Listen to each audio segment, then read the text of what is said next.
How was a 1-year-old able to get their hands on opioids at a Bronx daycare?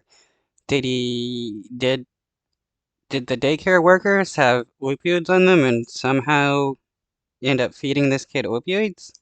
Good evening. I'm Josh Einiger. Sandra and Joe are off tonight, and we begin with new information on a tragic story that unfolded in a Bronx daycare. One child died yesterday. 3 others were hospitalized after cops say they somehow came into contact with opioids.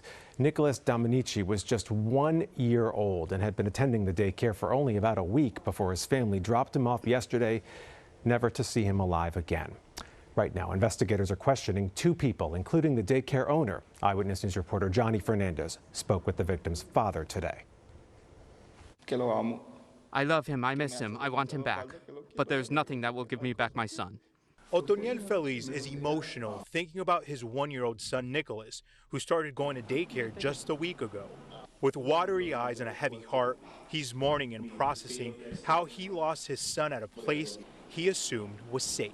My wife was on her way to the daycare. She was going to pick him up early.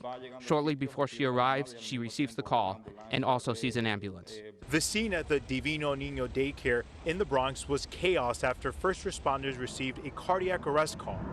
Police say that the incident unfolded after the children ate and took a nap. 3 children were rushed to the hospital unconscious and unresponsive, and police later learned a 4th was sick earlier in the day. 3 of the children fought for their lives. 1-year-old Nicholas didn't make it. We don't have a diagnosis. We don't have an answer to what happened. Investigators worked into the night to determine what the children were exposed to at the daycare, one that has a good reputation. A reputation now coming into question after drug production equipment was discovered inside.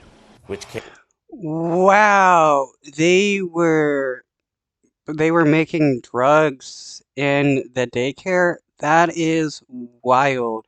How were they able to keep such a good reputation with the fact that they were making and using drugs? That is just crazy.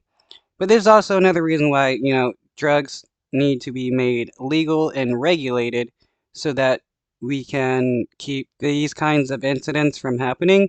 If drugs were regulated, you wouldn't have randos, cooking up opioids or meth or whatever in a lab at a daycare or their house or something. Can through either inhalation, ingestion, or in touching of the skin intoxicate the recipient. While the cause of death is still unanswered, Otoniel is now trying to process the guilt and the question on everyone's mind: why did this happen at a place deemed safe for children? It's the first time we lose a family member. We don't have a plan. We don't know where to go or what to do. At the end of the day, we are alone in this process. The medical examiner will now step in to perform an autopsy to determine the cause of death, and doctors will also help out with this investigation to see what type of drugs these kids were exposed to here. Reporting from the